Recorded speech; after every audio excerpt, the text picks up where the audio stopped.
네, 오늘 장 탑10은 바로운 파트너스 이재준 이사 함께합니다. 어서 오세요. 네, 안녕하세요. 네, 이사님 반갑습니다. 자, 이번 주에 새로운 뉴스들이 많이 떴고요. 또 트럼프 대통령도 취임을 했기 때문에 우리 이사님의 시선이 지난주보다 얼마나 달라졌을까 그런 포인트들 한번 체크해 보겠습니다. 자, 먼저 1등 이수페타시스부터 열어볼까요? 어제 장 마감하고 나서 이제 주주분들의 호재가 발표됐습니다. 돌아온 탕자 이수페타시스 제2호 인수를 포기하겠다라고 결정이 나면서 원래 기존에 5,500억 원대 유상증자를 하기로 했는데 이제 2,500억 원 규모로 유상증자가 규모가 줄어들었습니다. 여전히 증자를 단행한다는 것은 사실인데 일단 인수를 포기한다는 것 자체가 소액 투자자분들의 반발이 굉장히 거셌기 때문에 회사가 주주분들의 손을 들어준 거잖아요. 그래서 호재로 작용하면서 오늘 또 바닥에서 급등이 나왔고요. 이수페타시스 그야말로 본업은 황금기다. 일단 4분기 실적은 전망을 하회할 예정이지만 성장성 부분에서는 의심할 여지가 없다라는 게 증권가의 판단이고요. 증권가에서 목표가를 줄상향했는데 자, 한국투자증권 7만 원, SK증권 5만 원, 메리츠증권 3만 9천 원이거든요. 투자액은 동일하게 다 매수고요. 현재 이수페타시스 주가가 4만 원 이상까지 올라왔으니까 일단 메리츠증권의 목표 주가는 도달을 한 겁니다. 그렇다면 SK증권의 5만 원, 한국투자의 7만 원까지 계속 업사이드가 열려 있는 건지 이수페타시스의 지금 흐름은 어떻게 보세요? 네, 우선 가장 우려했었던 부분이 유상증자인데 회사가 인수를 하기 위해 제2호가 이제 CNT 업체 이제 5천억 이상 이제 규모의 유상증자를 한다. 이 자금 조달이잖아요. 그럼 아무래도 증자를 하다 보면은 이 주식 수가 증가를 하기 때문에 이 지분 희석이 발생할 수밖에 없습니다. 희석이 발생할 수밖에 없기 때문에 주가가 내려갈 수밖에 없습니다.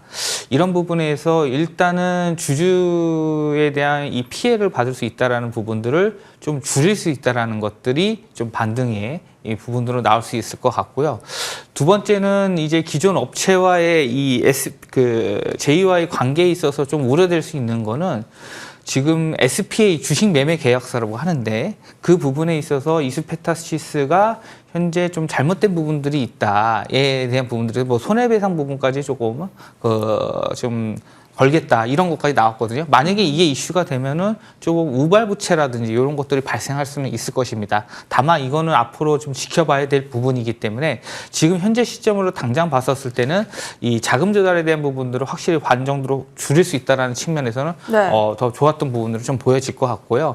그 다음에 이 2,500억 가지고 결국은 이제 시설 투자, 이제 흔히 말하는 이 캐펙스 투자를 한다라는 건데 결국 본업에서에 대한 성장에 대한 모멘텀을 좀 더 강하게 가지고 가겠다라고 좀 풀이가 됩니다. 원래 이제 이수페타시스가 지금 하고 있는 본업 중에 북미 쪽 AI 가속기 쪽 관련된 부분에서 네네. 지금 버스트 밴드를 지금 활동하고 있는데 그 관련된 부분에서 AI 가속기 안에 들어가는 칩이 있거든요. 그 칩에 있어서 좀 수혜를 받을 수 있을 것이라고 보고 있고요. 결국은 ASIC 관련된 부분에서 이제 수혜를 받을 수 있기 때문에 지금 현재로서는 그 부분에 관련된 것도 지금 같이 주가에 좀 반영되면서 조금 상승하는 것으로 좀 풀이된다.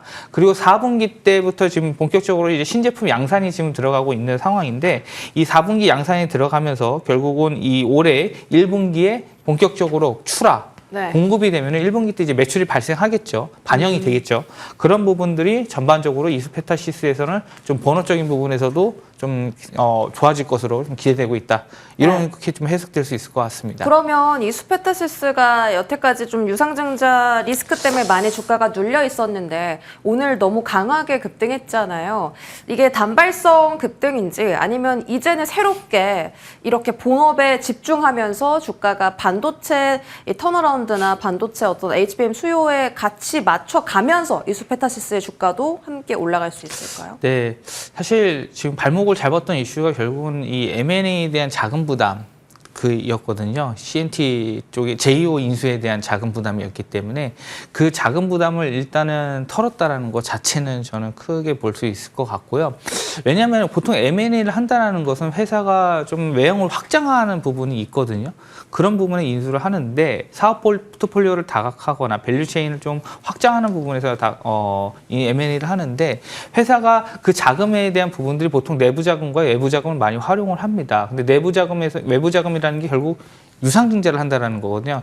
그게 5천억 규모는 결국은 이 기존 주주한테 많은 부분에서 이 희생을 강조할 수 있는 부분들이 오히려 이런 부분이 기존 그 주가에 계속 발목을 잡았던 부분이기 때문에 오히려 지금은 오히려 반등 가능성이 좀 더 올라갈 것으로 보여질 것이고요. 네. 지금 메리츠증권에서 나왔던 주가 이상으로 저는 더 갈 수 있을 것으로 보이고 있습니다. 이미 도달을 했습니다. 도달했기 메리츠증권. 때문에 네. 그 이상 아까 SK증권인가요? 네, SK증권 5만 원. 5만 원까지는 다시 한번 트라이할 수 있을 것으로 보여집니다. 예. 알겠습니다. 5만 원 돼서는 한번 또 그때의 상황과 이슈를 체크해야 되겠죠. 네. 알겠습니다. SK하이닉스 어제 실적 발표했는데요. 역대급 실적이 나왔습니다. 가이던스, 디램과 낸드 쪽의 출하량이 작년에 예상했던 것보다는 낮다라는 이유로 주가가 떨어지긴 했는데 일단 성장성에 대해서는 무시할 수 없다. 3분기에 다시 한번 역대 최대 실적 찍을 거다라고 오늘 또 한 번 리포트가 나왔고 디바이스 수요가 이렇게나 부족한데 HBM으로 매출을 이 정도나 커버했다니 라는 것이 증권가의 주요 포인트입니다. 자, 그래서 BNK부터 DS, 하나, 한국투자증권까지 모두 다 30만 원 안팎의 목표 주가를 제시했는데요. 우리 이재준 이사께서는 지난주에도 지지난주에도 하이닉스에 대해서 25만 원 정도의 상단을 제시해 주셨잖아요. 어제 실적 발표 그리고 오늘 증권가 리포트들이 쏟아짐으로써 의견이 조금 바뀌셨습니까? 아닙니다. 25만 원에 대한 그 컨센서스는 저는 여전히 유효하고요. 이제 결국 뭐냐면은 지금 시장에서 보는 관점 자체는 1분기, 2분기 자체를 조금 보수적으로 보는 관점이 있는 겁니다. 기존에 있었던 이 낸드 쪽 관련된 부분에서 재고에 대한 리스크나 이 수요에 대한 부진 부분 때문에 이 부분에 대한 걸로 결국 1, 2부 상반기 때는 좀 부진할 것으로 보여진다. 네. 대신 이제 상조하고죠. 하반기 때는 다시 좀 개선될 것으로 보여진다. 이렇게 봤었을 때는 하반기에 대한 부분들로 좀 기대감을 가지고 왔을 때 25만 원 충분히 트라이 가능하다. 다만 어제 이제 실적 발표했었을 때는 아무래도 이 관련된 부분에서 내용이 나왔기 때문에 이 주가는 이제 반영이 대부분 다 된 상황이기 때문에 일부 이제 차익에 대한 실현들이 나오고 어느 정도 그렇게 됐다 좀 생각을 하고요. 이제 1, 2분기에 대한 건 좀 보수적 관점이기 때문에 주가가 좀 탄력적으로 올라가기보다는 좀 눌림목이라든지 박스권에서 흐름을 갖다가 하반기 때 이제 2분기가 지나고 나서부터는 이제 3분기가 이제 다가올 때쯤이면은 이제 그때부터는 다시 한번 좀 고개를 들지 않을까. 네. 그때 이제 제일 중요한 거는 HBM 쪽이 사실 이제 제가 말씀드렸던 이제 수익성이 굉장히 높거든요. 매출이 증가함에 따라 수익성이 굉장히 폭발적으로 영업이익률이 굉장히 폭발적으로 증가를 하기 때문에 HBM에 대한 수요, 매출 증가가 결국은 25만 원 돌파에 가장 큰 관건이 될 수 있다. 이렇게 보여집니다. 수요나 그러면 가격적인 건 더 확인을 하고 가야 되는 거예요? 그러니까 지금도 안 그래도 수요가 폭발적인데 네. 25만 원을 넘기려면 HBM의 수요나 그런 걸 다 확인을 이미 하고 가야 된다 했죠. 전망치는 나와 있죠. 어느 정도의 가이던스는 지금 시장에서 좀 증권사에서도 그렇고 이 올해에 대한 그리고 자체 내부에서 SK 하이닉스 내부에서도 이 HBM에 대한 수요 전망, 매출 전망에 대한 좀 나오고 있습니다. 그거를 반영을 했었을 때는 25만 원 주가는 충분히 가능한 주가입니다. 대신에 이제 결국 우리가 이 앞으로 있을 일들에 대한 변수들이 발생할 수 있잖아요. 네. 그런 것들은 이제 주가를 누를 수는 있지만 만약에 지금 그 시장에서나 또 내부에서 생각했었던 이런 계획했던 부분들에 대한 것들이 잘 반영이 된다면은 25만 원 충분히 가능한 숫자다. 네, 보십니다. 일단 되게 보수적으로 예. 보셨습니다. 25만 원까지 갈 수 있지만 한 번에 가기에는 여러 가지 변수가 있다. 조금 횡보하면서 하반기에 더 갈 힘을 보탤 수도 있다라고 말씀해 주셨고요. 스타게이트가 핫합니다. 스타게이트에 대한 수혜 섹터와 수혜 종목이 어느 쪽으로 갈까? 그러니까 지금 또 시장에서 가장 궁금해하는 포인트고요. HBM은 그렇다고 치고 지금 사실 스타게이트와 연관돼서 많이 거론되는 게 소프트웨어 쪽이거든요. 미국에서는 인프라 쪽이 집중을 많이 받는데 국내에서는 스타게이트 관련해서 어떤 섹터가 가장 좀 집중을 많이 받겠습니까? 저는 일단 그 소프트웨어 쪽도 관심 있게 보는데요. 일단은 더존비주온이나 이쪽 데이터 쪽 관련돼 있잖아요. 네. 그쪽을 많이 보유하고 있는 회사나 맞춤형 쪽 관련돼서 AI 솔루션을 제공하는 솔트로스 이런 회사들이 이 스타게이트 AI 소프트웨어 쪽 관련된 부분인 것 같고요. 그다음에 이 전력 관련주 중에 이제 인프라 쪽이잖아요. 그 인프라 관련주 중에서는 비츠로셀이라는 회사가 있습니다. 그래서 이 방산이랑 전력이랑 같이 묶여 있거든요. 근데 트럼프랑 완전히 참 맞춤형이라고 좀 보여지긴 하는데 네. 그 관련 회사들 좀 보면 좋을 것 같다는 생각을 하고 있습니다. 일단 전력 설비 저희가 잠시 뒤에 여쭤볼 거기 때문에 일단 AI 소프트웨어 안에서 솔트룩스하고 더존비즈온을 제시해 주셨고 하드웨어 쪽으로는 어떻게 보세요? 뭐 하드웨어 쪽은 당연히 기판 쪽이겠죠. 유리기판이요? HBM 쪽이라고 보시고요. 네. 이것도 지금 말씀드린 장비 쪽을 우리나라는 좀 장비 쪽 관련된 부분에서 어떤 경쟁력을 갖고 있기 때문에 장비 관련해서는 좀 필옵틱스 쪽 관련된 회사를 좀 지켜보고 있습니다. 알겠습니다. 필옵틱스 말씀 주셨고요. 자, 스타게이트 안에서 소프트웨어까지 그리고 하드웨어까지 말씀 주셨습니다. 자, 저희 오늘 외국인 순매수 리스트에 방산 종목이 3가지나 들어가 있거든요. 방산 바로 체크를 해보겠습니다. 어제 그 다보스 포럼에서 이 트럼프 대통령이 GDP의 5%를 방위비로 분담해라 이런 이야기를 했고요. 사실 이 이야기를 처음 한 게 아닙니다. 지난달에도 했었고 여기에 화답을 해준 게 폴란드예요. 그 많은 나토 국가 중에 폴란드가 화답을 했는데 폴란드 하면 또 한화 에어로스페이스의 K2 전차를 수출하는 국가로도 인식이 있잖아요. 그래서 다보스 포럼의 트럼프 대통령 발언, 폴란드, 한화 이렇게 좀 연결이 되더라고요. 그래서 오늘 한화 에어로스페이스가 좀 강한 게 아닌가 싶은데요. 방산주에 대한 시선은 어떻게 가져갈까요? 네, 일단 그 방산에 대한 대세 관련 이 트렌드로서는 저는 계속 이 트럼프 그 대선 기간과 지정학적 리스크가 계속 묶여 있기 때문에 네. 계속해서 주요 트렌드가 될 수 있다, 키워드가 될 수 있다고 생각을 하고 있고요. 결국은 방산비는 결국은 국가 사업입니다. 대부분 다. 그렇기 때문에 국방부 예산을 늘려야지 이 민간에 대한 매출이 증가할 수 있는 부분이 큽니다. 네. 결국은 이 정부 정책에 대한 국방비 예산에 대한 부분이 어느 정도 증가를 할 것인가. 라는 게 중요할 것 같고요. 결국은 유럽에서도 지금 방산비 증액에 대한 이슈 있고 미국도 그런 부분들이 있기 때문에 결국은 우리나라가 이 방산 관련된 수출이 최근에 이제 많이 증가를 하고 있다라는 부분들 층에서는 네. 결국은 이런 부분에서 충분히 이 주가에서는 긍정적인 영향을 받을 수 있을 것 같고요. 다음 달 2월 17일에 중동에서 이 IDX, 이 아랍에미리트에서 이 개최가 되는데 이게 중동에서 최대 이제 국방 전시회 쪽 관련된 방산 전시회를 개최를 합니다. 거기에 이제 그 우리나라의 국내 기업에서는 LIG 넥스원이랑 현대로템 등이 지금 참석을 할 예정인 거고요. 거기에서 이제 한국형 전투기라든지 KF-21을 보여주게 되는데 이 KF-21 전투기라는 게 유인과 무인을 복합 체계로 운영할 수 있는 장점이 있습니다. 유인이 되고 무인이 될 수 있습니다. 그게 아마 지금 우리나라에서 얘기를 하는 게임 체인저로 현재 좀 네. 부각할 수 있다. 이게 좀 될 수 있다라는 얘기가 있고요. 이외에도 FA-50이라든지 수리온 이런 부분들이 이제 계속 소개가 될 것이기 때문에 아마 충분히 또 이벤트성으로 또 이 움직일 수 있는 부분도 있을 것 같고요. 또한 이 개별적으로 봤을 때는 기업적으로 봤을 때 LIG 넥스원 같은 경우에는 아마 지금 이번에 참석하는 이유도 중동 쪽으로의 이 수출 전략을 아마 좀 강하게 드라이빙 하려고 하는 부분이 있습니다. 성공 이런 거요? 예, 네. 그렇죠. 그래서 아마 지금 전시회 같은데 이런 데서도 계속 소개하는 것 자체가 뭐냐면 마케팅하고 이런 부분인 거거든요. 영업하는 부분들이 있고 그런 부분들이 충분히 아마 개별 기업으로서도 좋은 호재 뉴스가 될 수 있다. 네. 이렇게 보여지고 있습니다. 그러니까요. 지금 이 말씀 주신 것처럼 방위비를 얼마나 늘릴 거냐, 방위비가 아니죠. 이 무장을 얼마나 늘릴 거냐, 자금을 얼마나 투입할 거냐가 중요한데 보시면 분홍색이 올해거든요. 파란색이 작년이고 작년 대비해서 모든 국가들이 다 올해 국방 예산을 늘릴 예정입니다. 이 안에서 폴란드 이야기 나왔었고 이제 아랍에미리트에서 참석하는 전시에 참여하는 LIG 넥스원과 한화 시스템 말씀 주셨고 중동과 그리고 유럽과 이쪽에 대한 수출도 함께 좀 급감할 수 있는 건가요?